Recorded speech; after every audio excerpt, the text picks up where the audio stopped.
I will call the meeting to order of the Executive Committee of the Arizona Water Protection Fund Commission for May 18th, 2021. Mr. Director.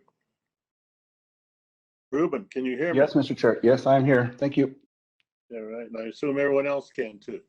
Can you call roll, please? Yes, we'll do roll call. Chairman Pat Jacobs, Present. Vice Chairman Rodney Held, Present.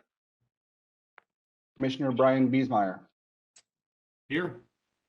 Okay, and I just wanted to double check with our admin assistant that we are recording the meeting. Hopefully it started. I can't see it on my screen, so just want to make sure we're recording that. Okay, Mr. Chair, we do have a quorum of the Executive Committee meeting. And we're technically ready to do so, right? Yes. Thank you. First order of business is the call to the public. Would any member of the public like to be heard? If so, please speak up.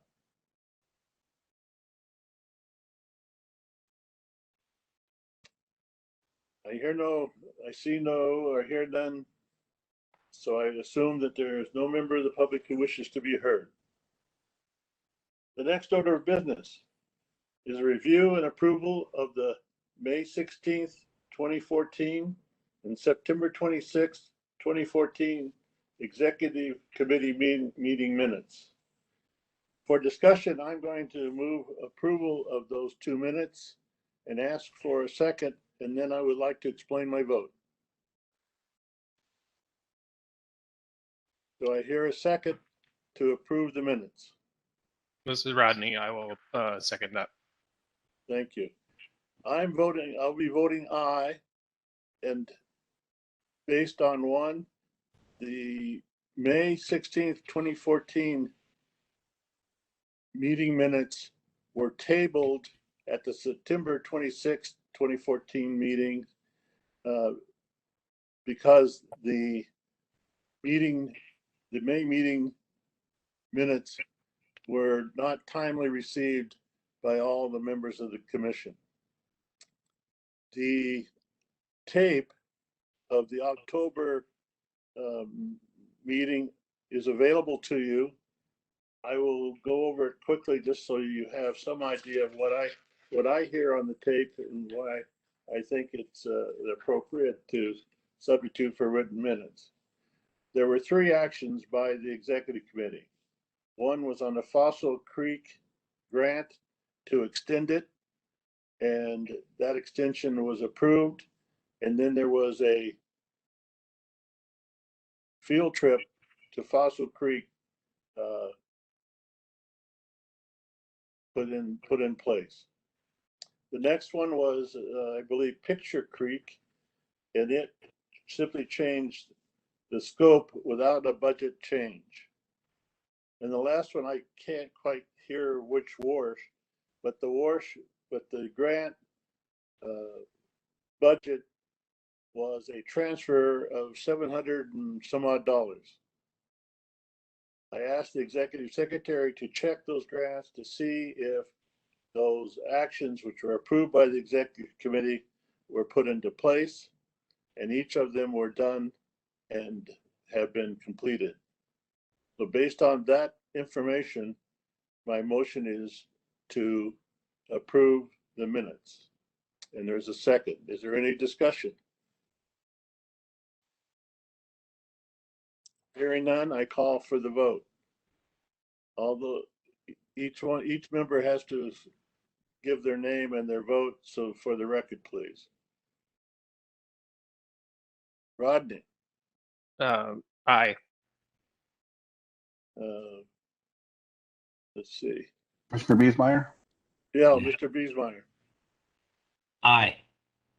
And I vote aye.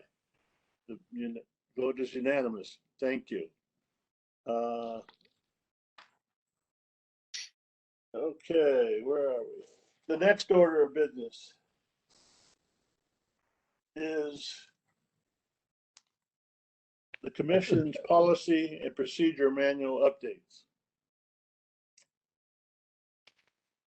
Yes, Mr. Chair, do you want me to go ahead and get started on that? I'll Yeah, will you explain the situation. brief the Yes, committee, please? yes. Okay, so as part of the, well, this agenda item is to review our current policies and procedures manual as it pertains to the executive committee and to commission member participation. Again, just for your reference, the executive committee has not been active in the last 7 years, approximately 7 years. This is the first meeting that we've had, and that's again, going back to the meeting minutes, why we're looking back to review those meetings from 2014. So as part of this, looking through some of the executive committee member participation, the way they were written previously in our policies and procedures, which is again, this document was last reviewed and updated in 2014 as well, in June of 2014.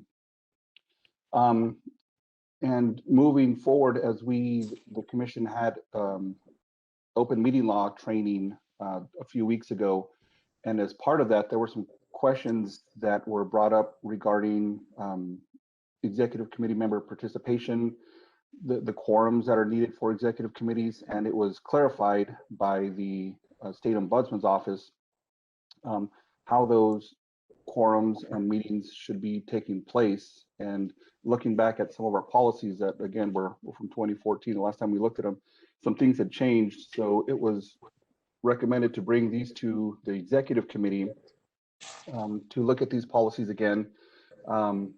We could do some red line updates or comments today based on this committee, and any changes or recommendations that we make to the updated policies would then be taken to the full commission at our next business meeting for review and discussion and approval as we move forward. And that's why that is on the agenda today. We are looking at agenda item, or excuse me, commission policy 411.10. If you're looking at my screen, I'm trying to highlight it now. And we will also be discussing which tiers to commission policy 411-15 under quorum.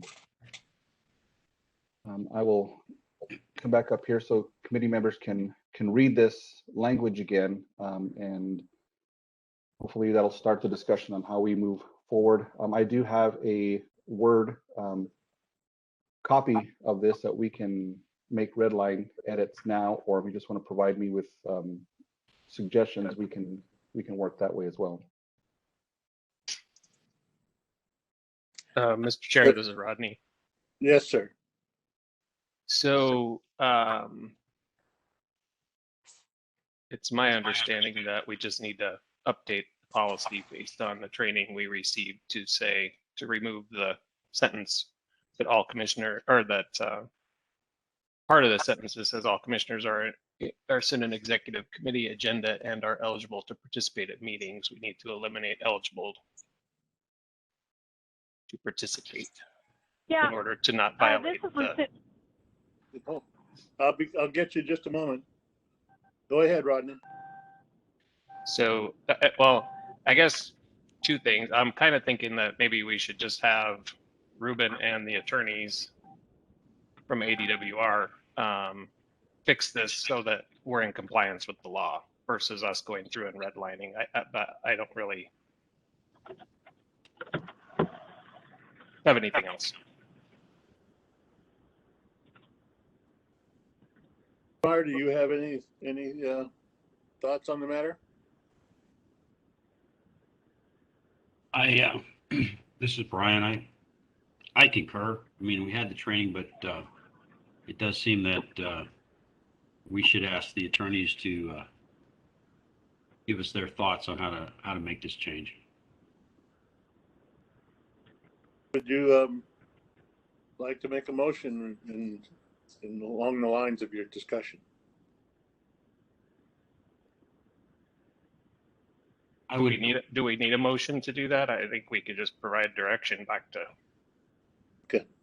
I don't think we need a motion to do that. I think it's just providing direction back to our executive director to please have our legal counsel look at this and make recommendations to bring us into compliance with the law.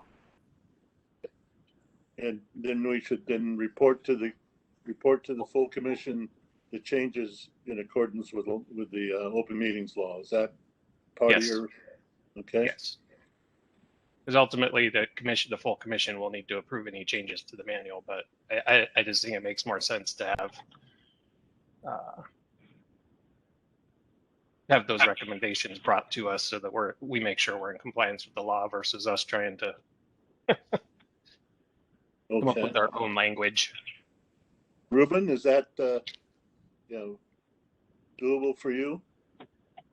Yes, Mr. Chair, I will work with our legal counsel and provide a red line copy of these two sections, at least for the full commission at our next scheduled commission meeting for review and discussion. And the agenda item should say recommendations by council in accordance with the open meetings law, something to that effect. Okay. All right. I heard somebody wanted to be heard. That person? No, this was just, yeah, this was just Lucinda Irvin checking in. Thank you.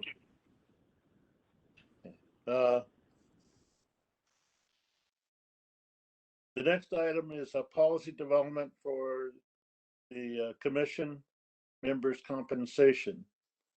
I believe you have the sample of the compensation and travel reimbursement and the state accounting manual compensation to be paid the reimbursed paid board members. Yes, Mr. Chair. So I'll give just a brief background on why we're here today to discuss this. So I'm displaying the Water Protection Fund Commission's statutory authority down here cited in the agenda. Down here, I'll hide it. On request, members who are not ex officio members of the commission are eligible to receive compensation pursuant to section 38611 statute not to exceed $3,000 in any calendar year and are eligible for reimbursement expenses pursuant to Title 38, Chapter 4, Article 2. So these two references here are to public officers. One statute reference that the commission members are eligible to receive up to $30 a day, again, not to exceed $3,000 in any calendar year. And Title 38 further explains the requirements for commission members to be reimbursed by those. So again, that gives the commission members the authority to be reimbursed for work and time spent on commission activities. A little bit more background. So over the last year or two, the state auditor has been auditing all boards and commissions, and it was brought to our attention that, and questioned during the Water Protection Fund Commission's audit, that they were noticing that commission members were not being reimbursed, and they were inquiring if why that was happening. Again, on here, we replied to them that this reimbursement is made upon request for commission members to be reimbursed. We had not received any reimbursement requests in the recent past for those, although we have made some reimbursements for travel and per diem costs related to commission business meetings. So again, we went through the auditor, we talked about all that. So they made a recommendation, said if commission members do, want to request and start requesting this $30 per day, they highly recommended that the commission have some policies in line to further clarify what types of actions and what types of activities would be acceptable for reimbursement under this. So that is why we are here today as part of the backup information. I do have a template that was provided by the state auditor's office, and I can share that with you now. If you give me a second, I can pull that up here. Do.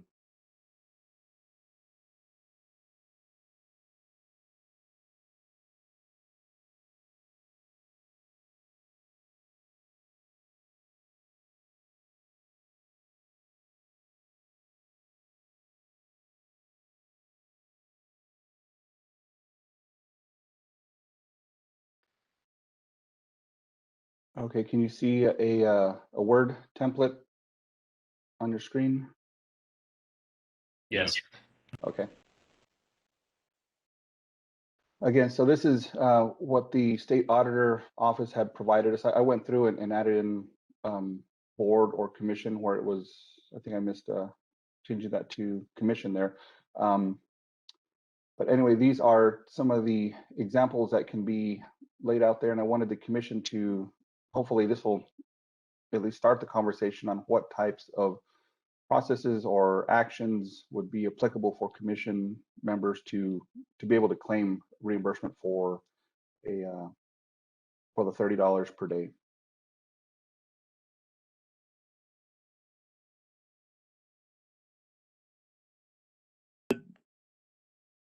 Are there any questions by the members of the committee? Hey, this is Rodney. Yes. So I think this is a good start, Ruben. But can you clarify where you have preparation means actual time spent reviewing all materials submitted for discussion at an upcoming board meeting, and then service means preparation for a board meeting? Is there a difference between preparation and service? I'm trying to figure out if we're. I'm assuming you wrote this. I'm sorry, I shouldn't just assume that. So. No, I actually I did not write this. These were Okay. the recommendations provided by the state auditor's office. So again, these Okay. are yes, you have the ability to clarify, or we can change these as the commission sees fit. Again, these are just kind of recommendations to get, I guess, Okay. the So she thought was process just started. providing examples then. Yes. Yes. Okay. Sorry. So I think it's good that we define what the day means, and I would say we either use the preparation or the service term. I think those are the preparations that, they overlap a little bit. So I wouldn't, unless we want to redefine what preparation means.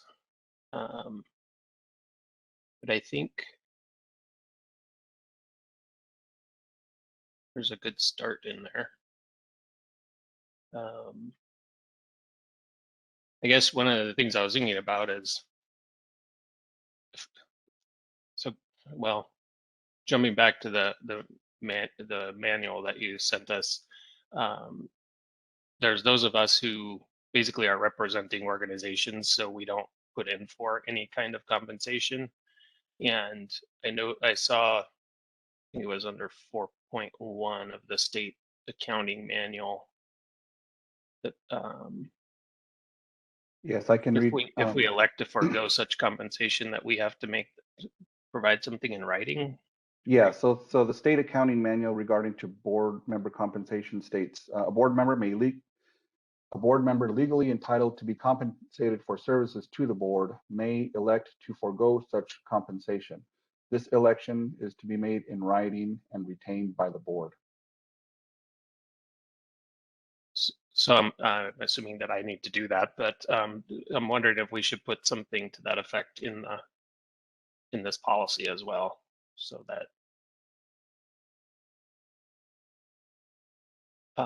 everybody, when a new commissioner comes on, they're not going to look at that state of Arizona accounting manual, but they will look at this policy. So I think it would be good if we actually added that language into the policy as well. Okay, I'll make a note here.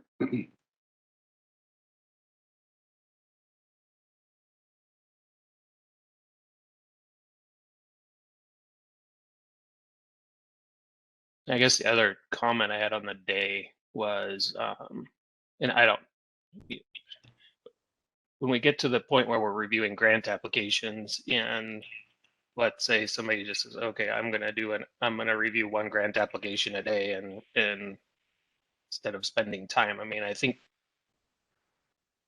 we need to have some parameters to make sure that I don't think anybody would abuse the ability to get the $30 per day, and it's nothing. I mean, it's probably worth it, but I don't know. Seems kind of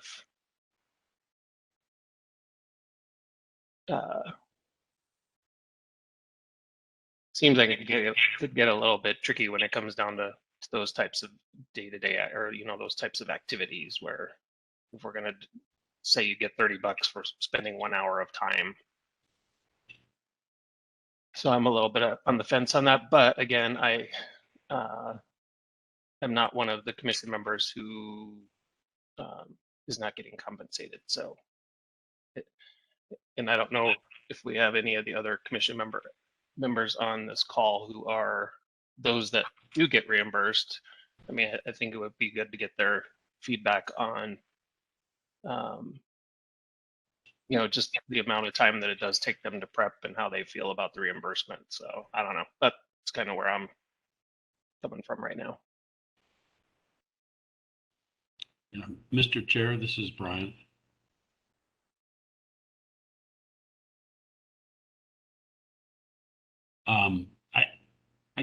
I concur with Rodney there that I'd actually, it seems a little, the 1 hour and 2 hour, like I am the same as Rodney as far as I don't plan to be apply for compensation, but there does seem to be a little difference between a day means 1 hour up to 8, and then you talk about a board meeting for at least 2 hours to 8 hours. So there seems to be discrepancy between board meeting attendance and a day. So I'd almost recommend that we would, you know, pending any other voices, but we would define day to be the same as the commission meeting, which would then be 2 hours to 8. But again, that's only just to make it seem cohesive there between the two definitions. But I may have something I'm not understanding there. Okay, Commissioner, Go ahead. Commissioner Wiesmeyer, this is Ruben. So just to, I don't think it's really happened in my tenure here for commission meetings, but there may be possibilities if there's a short agenda that the meeting might last, you know, up to an hour, maybe even less sometimes. Just wanted to put that out there if the commission, you know, wanted to still consider compensation for times that are less than an hour, or if an hour is the minimum, as I say, like if you want to move it to 2 hours, again, some of our commission meetings may not last 2 hours per se, if that would be an issue. But well, then Ruben, wouldn't you then I guess I suppose you could do at least 1 hour for that board meeting instead of that at least 2 hours. So it kind of puts it in the day and that board meeting in the same light. yes, I think that would. So maybe help me clarify. We can write in day means it says from 1 hour. Up to 8 hours, yeah. And then I don't think we should put a time on the board meeting. So board meeting attendance should just be board meeting attendance, in my opinion, because I don't think it's so much if we have a call-in meeting, but like if people actually have to travel to a meeting, when we do these, you know, back in the day, we used to do these in person. So for those who are getting compensated, I mean, I think they should be able to put in for the $30 for attending the meeting, even though it may last 45 minutes. That would be my opinion. But again, I think we really need to get some feedback from those commission members who actually don't get, you know, who do put in for the reimbursement, because they're not paid by their organization. But I think, and I don't know if we have any commission member. Well, we're not. I guess they're not on the executive committee. So, but I think everybody on the executive committee is with an organization that pays them for their time on the. Correct. So I don't know. So You are correct. Yeah. I can ask the executive director to regarding the paragraph where it's meetings, strike the last part of it, you know, Where's this? so the committee second- meeting, just so that if they attend a meeting, they're eligible. Okay, I have that typed in here in track changes, just as a note, commission attendance is eligible for a full day. Right, right. And then also I see that there is a dollar limit per calendar year. So I think somewhere we need to put in there that, you know, that each commissioner is limited to $3,000 in any calendar year. Okay, and I think that is currently listed in the in our current policies and procedures manual. The only thing that wasn't really discussed was the types of activities that would be eligible for compensation. And I can, Okay, if it's there, that's fine, but you know, it just, in my mind, it needs to be made sure Okay. that it's not separated somewhere, that it's all here in one place. Okay, sure. And what we might do also, and this will be, I guess, what the commission decide, we can pull in whatever recommendations are made today into our existing policies and procedures manual document and have those for discussion, unless you wanted this particular, like it is like kind of a standalone document, but we can pull these into the full, so everything's together in one place. Again, I think we're here just kind of capturing notes today and deciding kind of how we're gonna, what it's The going members to of the members of the committee agree that that would be a proper way to go forward, is to put all of all regarding this issue in one place and present it to the commission at the next commission meeting.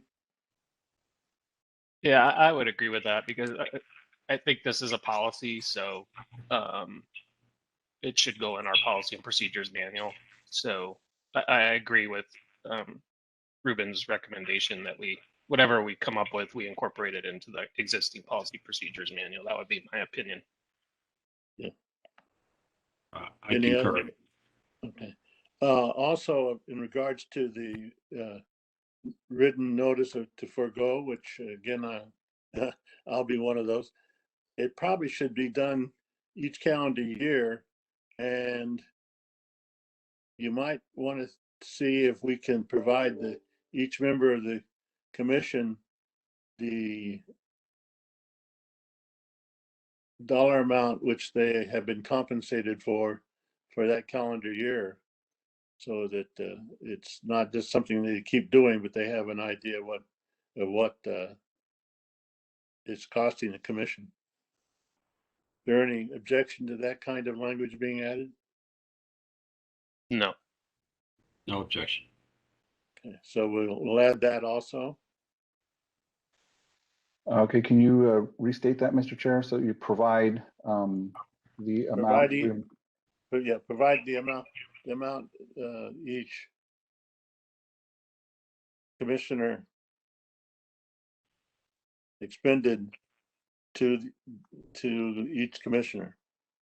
I don't mean to publish a report with all of them on one page, but that each commissioner gets a report on what they expended.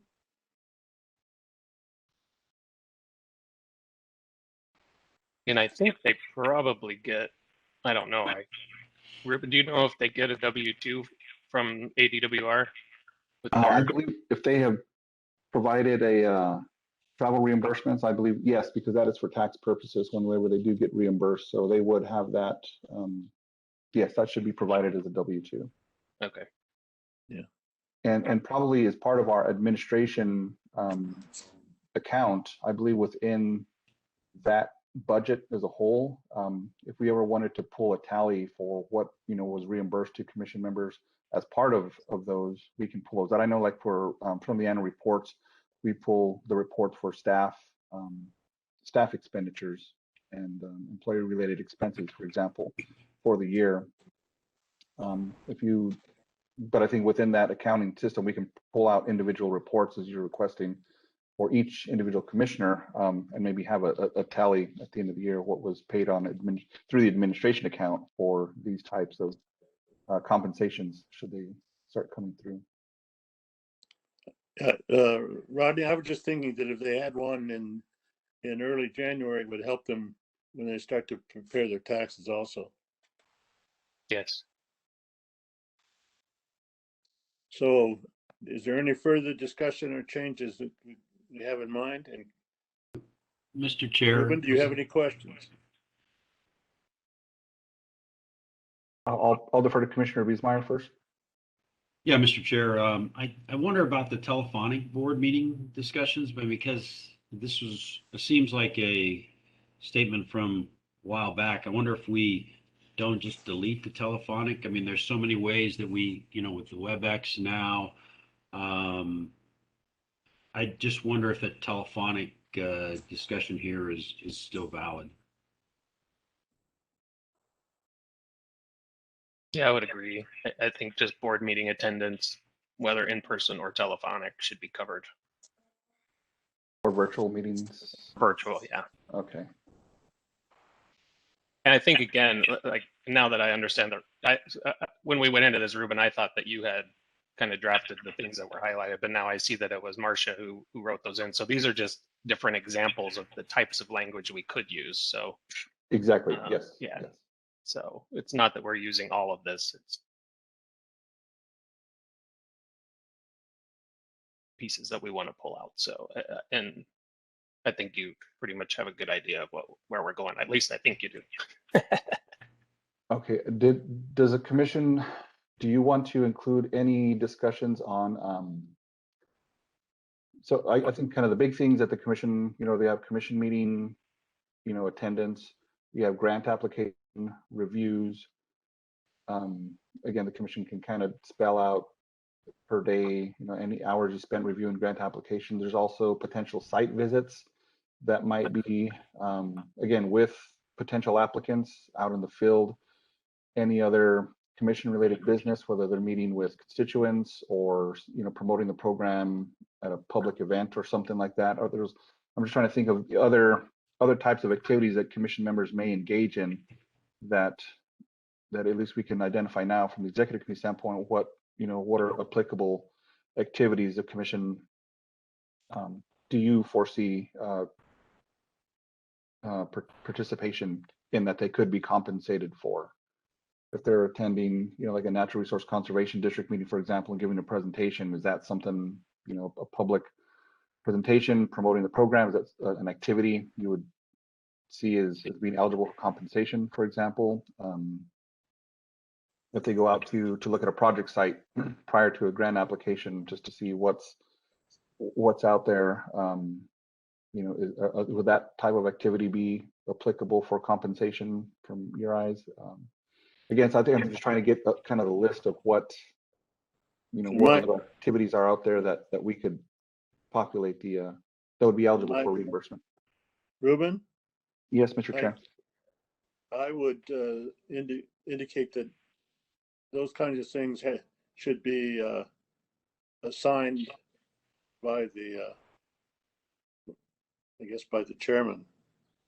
In other words, they can't on their own just go and say, okay, I have $1,000 left in my account. I'm gonna go do 10 of these or 9 of them or whatever the number is, 10, I guess.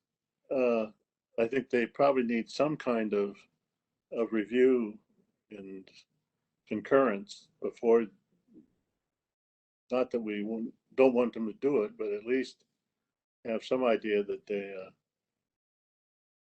are doing something which is official for the committee as opposed to their own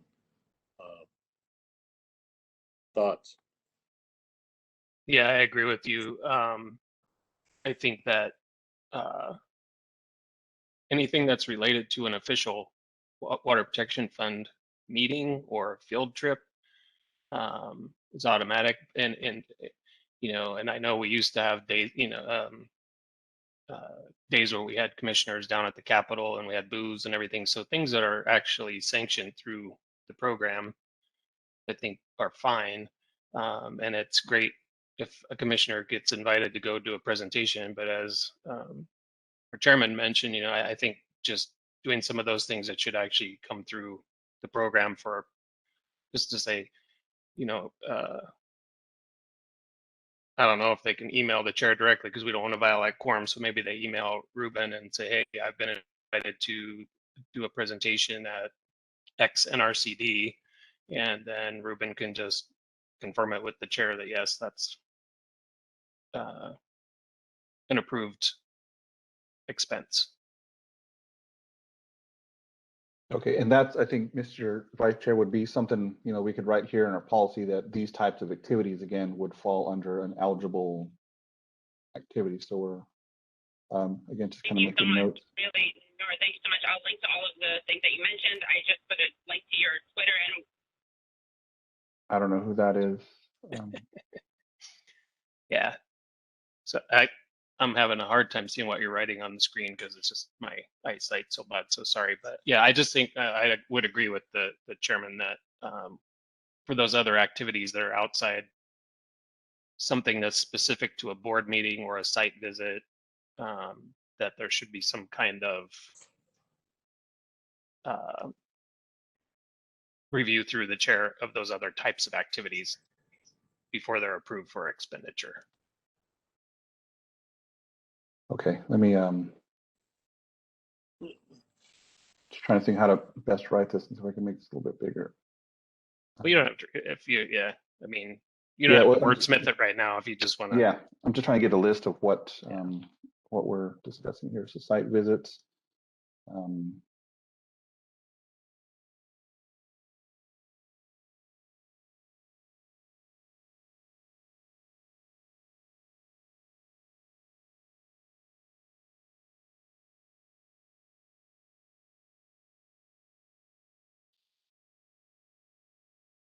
Was there anything else, Vice Chairman? You talked of site visits, public speaking events, promoting the Water Protection Fund. Well, I think to the chair's point was like, when you mentioned site visits, I think it has to be a site visit that is a part, you know, that's being set up as part of an actual commission meeting versus that would be something that I think, yeah, that's automatically approved for compensation. But if a commissioner on their own outside of that wants to go see a project site, I think that's something that should be approved prior to them doing that if they want to be reimbursed for it. So there's a difference between, you know, things that are sanctioned through our official board meetings and our site visits and those kind of things versus somebody on their own wanting to go. Okay, I understand. Now let me just. Yeah.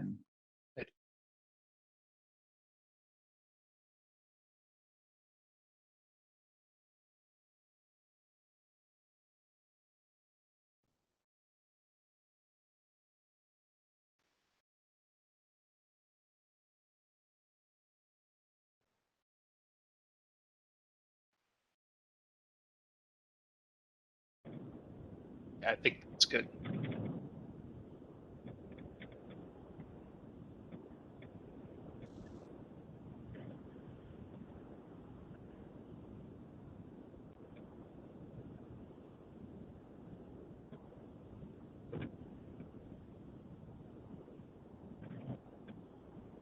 So I have here sanctioned events include things site visits set up as part of an actual commission meeting, public speaking events, promoting the Water Protection Fund program. Non-sanctioned events need to have review and approval by the chairman and or executive director prior to the attendance or participation. Use the word official as opposed to sanction. Yeah. You know, the commission would, you know, so where it says sanctioned events, I'd say official events. Okay. And, as opposed to non-official events, which are ones which haven't been set up and approved by the commission. Any other discussion regarding this matter?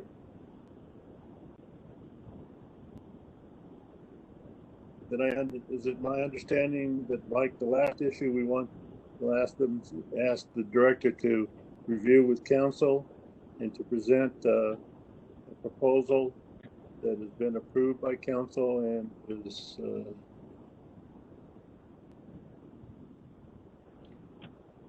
Mr. Chairman, if I had a question here, so just kind of going down through the rest of this document before we move any further. So they have sure. The commission will be paid as follows. Again, it's just recommended language for each commission meeting attended in person or at least 2 hours up to 8 hours in the same calendar day. Is that what the commission is recommending or would like to recommend? Or I know Commissioner Biesmeyer had a question about the hours or. I think they changed in person to attended, right?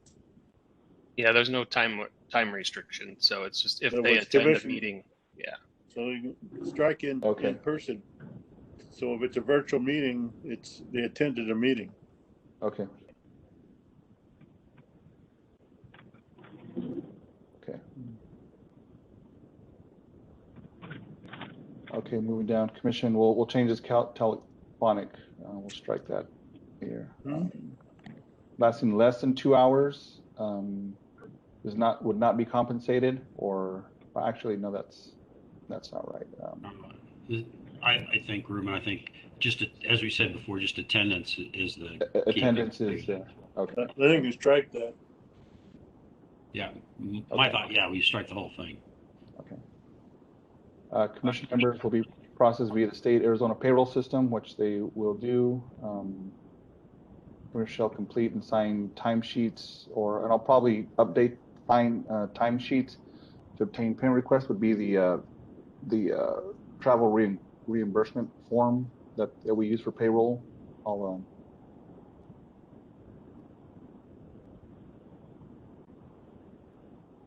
document is official. You should just attach it so that the commissioner members can see it at the next meeting. Okay.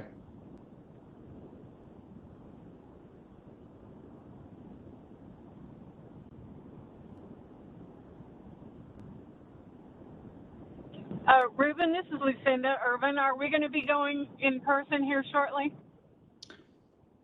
I am not sure. We have an all hands agency meeting coming up in a couple of weeks that we're going to be discussing post-COVID telework or work environments. My guess for the next full commission meeting will be it'll still be virtual, as far as I understand, for the meeting scheduled in June. Yeah. My understanding is that we're virtual until at least July. That's the state's policy as of now. Can change tomorrow. This is Pat Jacobs. Okay, Mr. Chair, moving down. Mileage reimbursement for community attendance, we do that. Mileage should be paid to state travel policies, we do that. State of Arizona travel claim approved with the executive director, that's all things that we do now currently.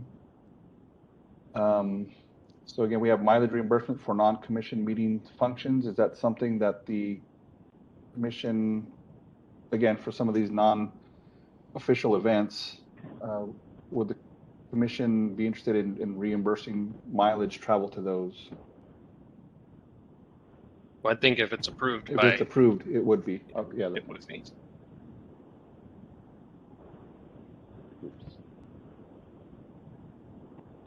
Okay, I'm just making note here.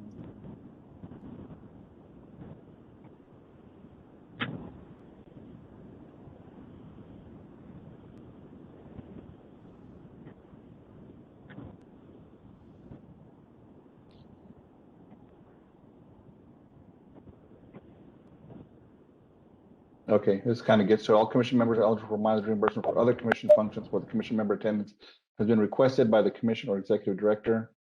Examples include legislative hearings and stakeholder meetings.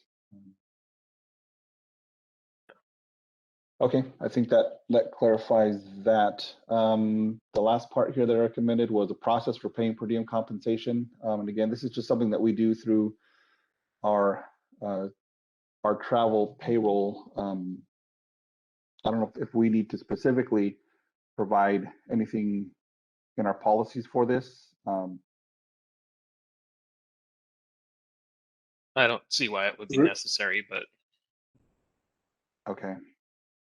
I agree. We already do it, and I think the department requires it, and the state probably requires it. So I just think we attach the form. Okay, and maybe just put a reference here for maybe where the state travel policy manual is. That Yeah, something to that. Whatever we do in terms of reimbursement, just, refer to it. We presently have a form for travel, right? yes, it's a standard statewide travel reimbursement request form. Right. Again, I'll call for a comment by members of the committee. Any further comment? If there are none, I'll direct the executive director to please, review this with the council and submit document that has been approved to the full commission at its next meeting. Hearing no objections, so be it. Next action, fiscal year 2022 grant cycle planning. Before I go forward, I'd like to have Ruben give his, I don't want to say concerns, but his issues with going to a grant cycle. Ruben? Okay, thank you, Mr. Chair. Yep. So at our March meeting, the commission had given me authority or approval to begin planning and getting ready for a potential grant cycle. Again, because the budget is not out yet, we're not sure exactly what our funding situation is going to be looking like, but at least gave me the opportunity to start reviewing our manual again and start looking into the possibility of moving, I guess, the Water Protection Fund program into an online application submittal system rather than the traditional hard copy mail-in process that we've been doing. In April, I was able to meet with the Department of Administration's eCivis grants coordinator program, which would be eCivis, I guess, would be the program that we would transition to for an online application system. I know a lot of state agencies are slowly migrating towards using this kind of as a central hub for grant application processes.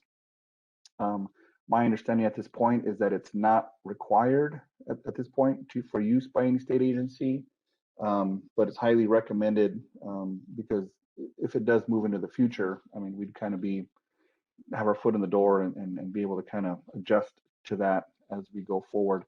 I can say that the Department of Water Resources has used eCivis in at least one instance that I know of regarding the active management area groundwater grants that were awarded last year.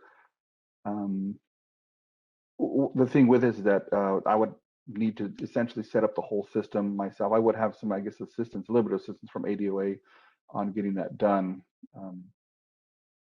But again, that's just something that I would like to bring the commission's attention. If we do this, I guess we're going all in as far as the submittal process.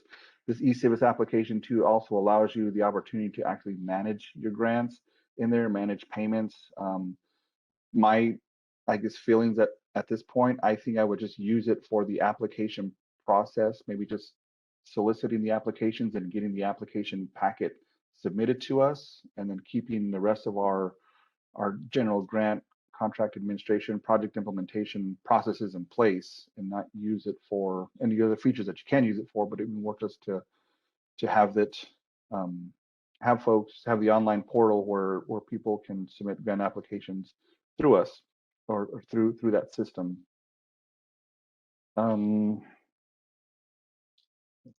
think last year when we were discussing I know we didn't have a grant cycle last year, but again, when we were kind of discussing this last year, the commission had recommended to have, both the online portal open and also the paper application process open at the same time. I did pose that question to the Department of Administration, and they said we are welcome to do that if we wanted to, but if we used eCivis, all those paper applications would manually have to be input into the system, so they were all together as one thing.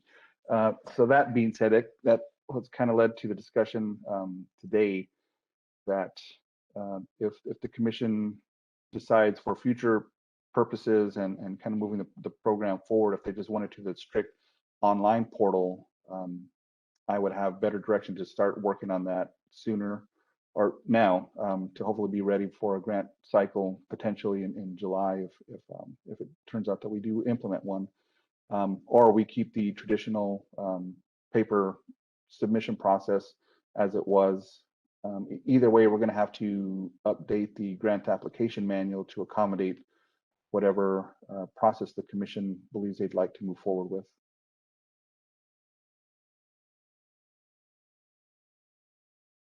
I ask the members of the committee if they have any questions or comments. Oops, sorry. This is Rodney.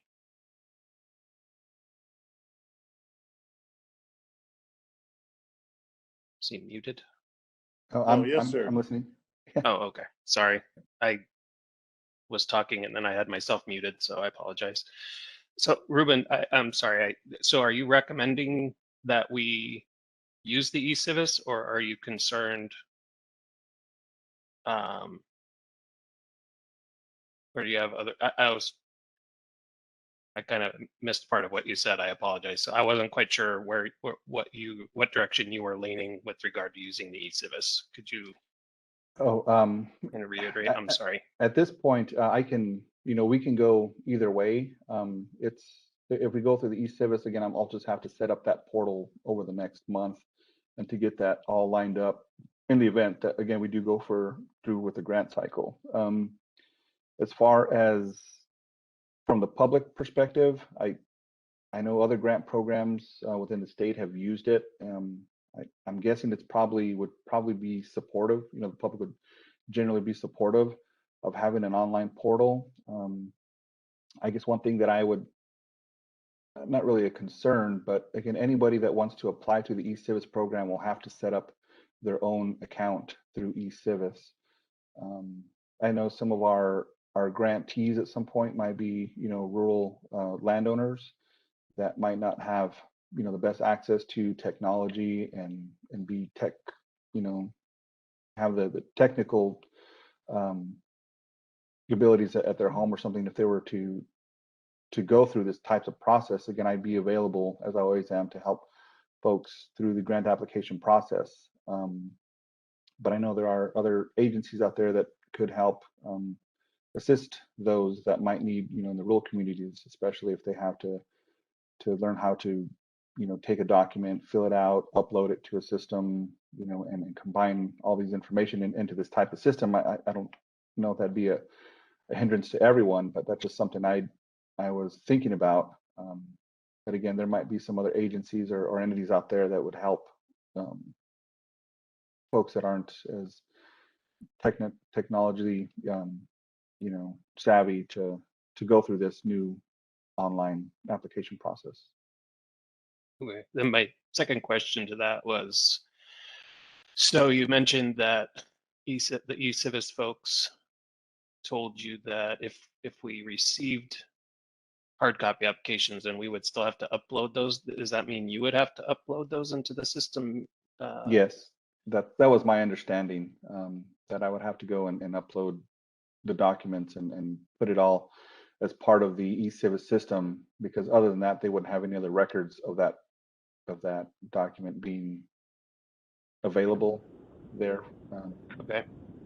And how much time do you think it would, I mean, with your workload, if you had to go in and develop this, I mean, is that going to be a hindrance for you right now at this point? I'm just trying to get a sense of whether or not, if we say, yeah, you need to go forward and put together this eCivis program, and I'm assuming you're the one who would have to set up all the fields and,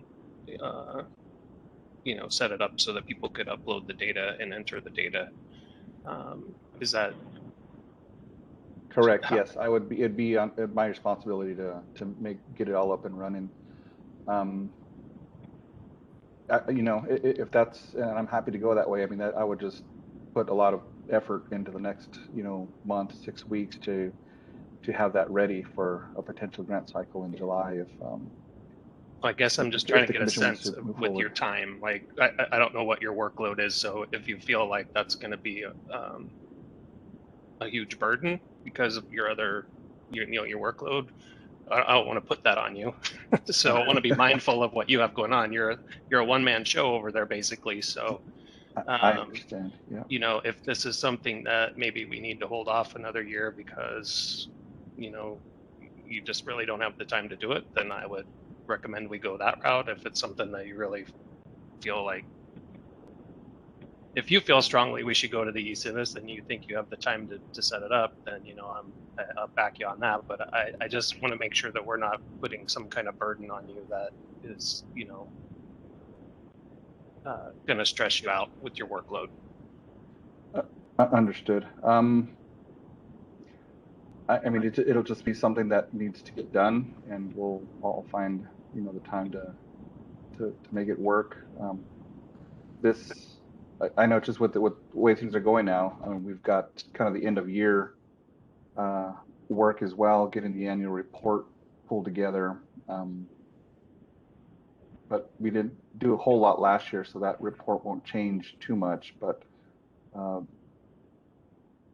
you know, if the commission wants to go forward with it, I'm happy to go and take it on and just have it ready to go. Again, this will be something any updates that will come with that will also be with the grant application manual, which the commission will review and discuss, you know, at the upcoming June meeting as well. So it's going to be, you know, pretty much having all that information pulled together at the same time. Yeah, I'm willing to do it if the commission wants to go that way. You know, that's what I'm here to do. Ruben, this is Brian. So just to clarify, you were talking maybe just get the program up so people could make submittals but not manage it, just make those submittals online? Or are you talking about the entire thing? Just for my clarification. Okay, yes. So I would just develop the program to essentially just handle the grant application, the submittal process. Once all the applications are in, my understanding is that you can combine all the documents into one PDF, and that would probably be my end use of the program. Yeah, anything to do with the financials, the grant tracking, the communications. No, I wouldn't use any of that part of the system, not yet anyway, unless we're, you know, mandated to in the future. But again, just for this process, it would be just setting up the application submittal portal of that program. Right. And well, I concur that, you know, we have to watch what you're doing as you are a one-man show. It does seem in this day and age that an online submittal would certainly be a benefit to our customers out there, to the folks we're providing service to or applying for grants. But I concur. I obviously don't want to stop any other process from happening by doing this. But okay, thank you for the comment. Yeah, I'm willing to go forward with it if the commission wants to go in that direction. Last year, when there was discussion, there was two points made by commissioners. One was it was a lot of paper, but at least with the paper they could say excise or annotate what they wanted and have those issues, have those. And secondly, then there was the problem that they couldn't search for. Now, it's my understanding that if they're electronic and they are submitted to the commissioner, the commissioner could electronically search those grants for specific words or phrases. Is that correct? Mr. Chair, yeah, that all depends on how like the PDF files are created. Sometimes when things are scanned, they're scanned, I think it's called an optical character recognition format, where it's a PDF document, but you can search and it recognizes words. There's other PDF scanning modes out there that essentially just takes a picture of a document. Again, and when it's like that, you can't, those programs can't read the words, it's just like a photo. So again, and that all might depend on who, somebody uploads, like a State Historic Preservation Office report that was done, in the early 90s or something, and use that and scanned it in as an actual photo. Each page is a photo. You wouldn't be able to search for keywords within that document. So it all kind of depends on how that file itself gets created. Well, my point is that if the commissioners are using paper in a certain way, and we can provide them with that ability electronically, that should be a step forward. If it's not, and they still have to print out the PDF with digitalized as opposed to optical recognition, then each commissioner will still have the same problem of having, large amounts of paper to review. And I was just trying to, so I would suggest that you find that out, because it can be very difficult to read 10 different grants that are 10 to 20 pages long. Correct. And that would also depend on who the applicant is and how they would prepare their grant application. And we have forms that we've used, like budget forms that we've provided as an example, like in Excel format. Sometimes they produce their own through their own accounting system and print those out, and they might just scan them. Again, I think with the type of information that's required in our grant applications, there's many ways that they could be pulled together and submitted to us. I understand what you're saying, but I'm not sure unless each. I guess what I'm trying to say is, if we're going to use the grant application process, I think we need to know what that, let's say, buys us or doesn't. Not just, we're going to do it electronically. Electronically, as you point out, to mean a lot of different things. And if they've had some work done and some future use, past use, then we should be able to ask those questions and know. But my question would then become, can you go forward and still be able to answer the questions that I just anticipated by commissioners?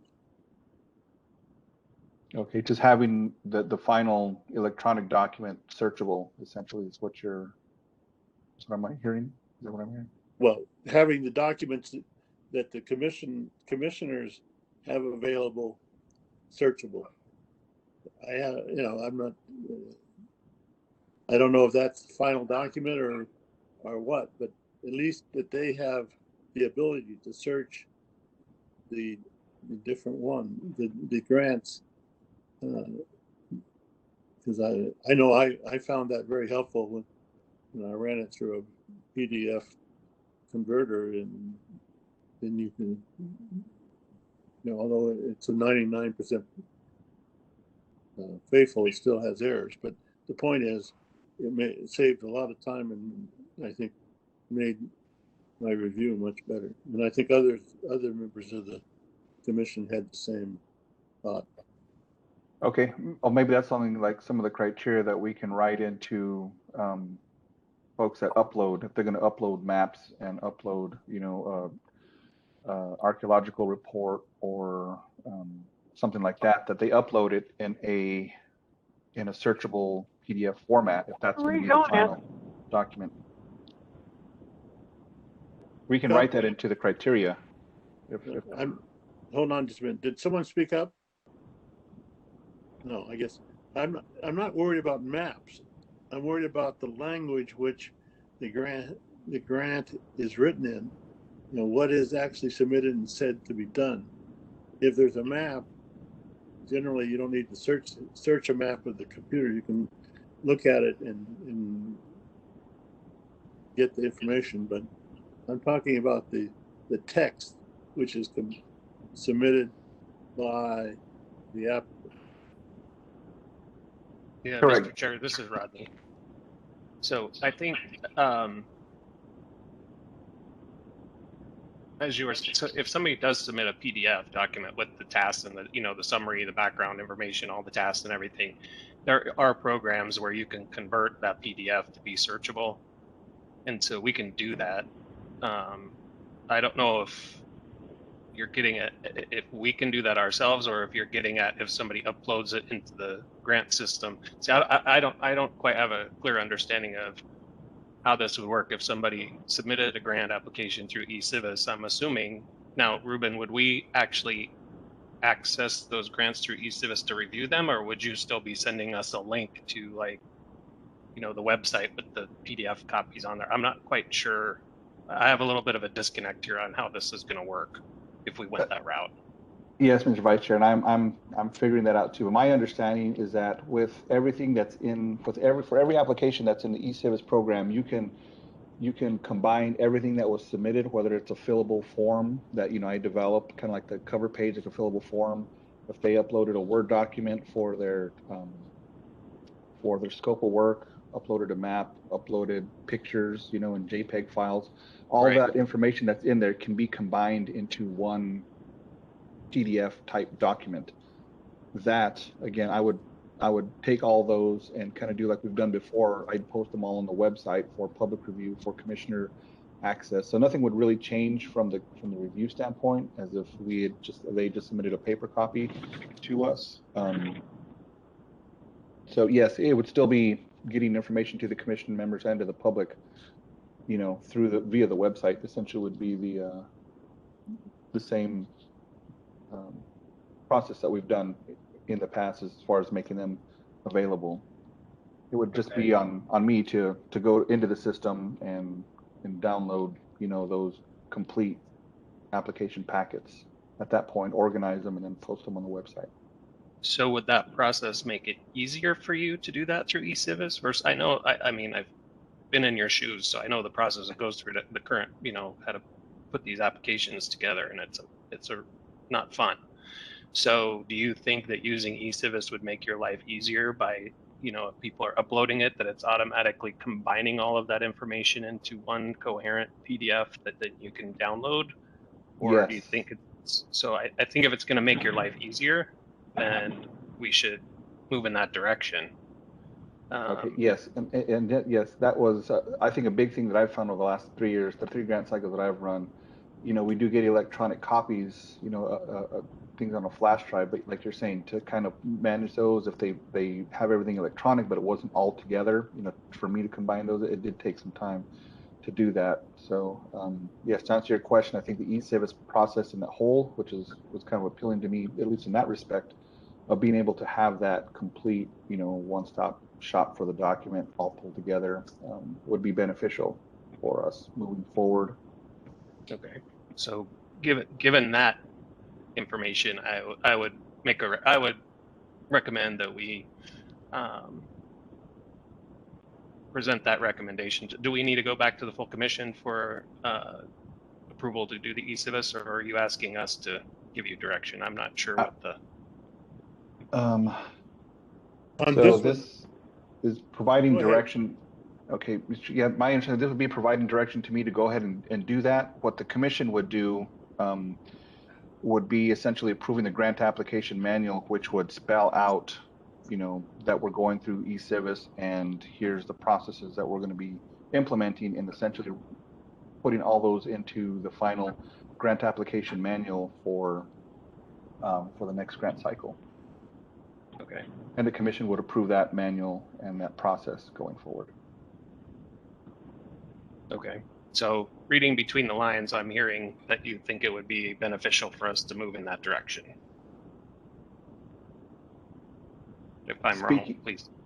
I mean, I don't want to push you into doing something that you don't think is going to be beneficial. So no, my anticipation is that they are wanting all state agencies to move into this as the kind of the main grant application portal for all state agencies for all the grants that they do. Again, some have been doing it willingly and kind of getting their foot in the door and doing that.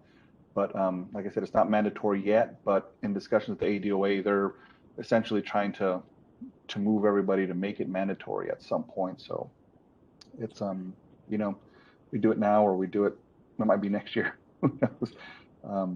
But my sense is that, we're heading in that direction anyway. I think now if we're going to be doing it, now is a good time to get in there and figure it out and just be prepared as we move forward in the program. All right. Well, Mr. Chair, then I would make a recommendation that we provide direction to our executive director to set up the eCivis program for the next grant cycle. I would second Do you that.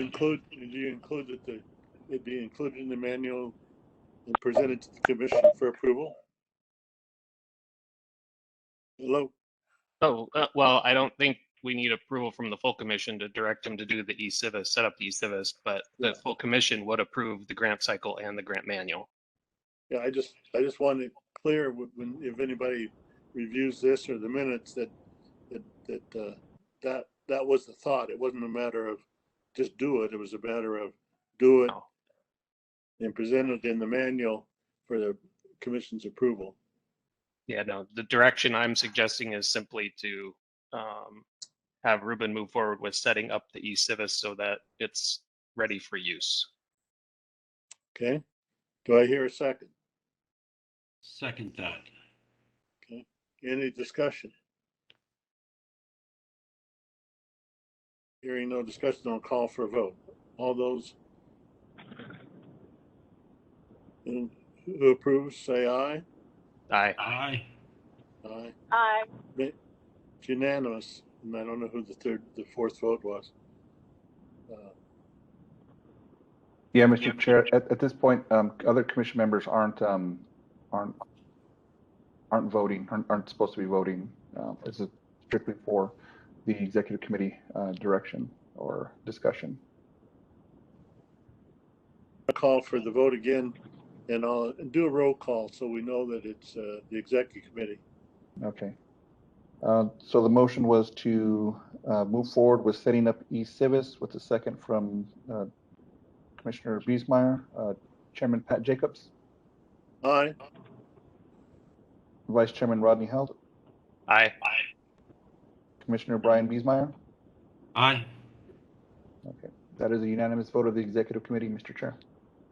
Okay. Then the next item on the agenda is call for future agenda. Is there any future agenda suggestions? Hearing none, we'll go to the next item, and the next item is adjournment. Do I hear any objection to adjournment? Being none, so be it. We're hereby adjourned. Thank you all.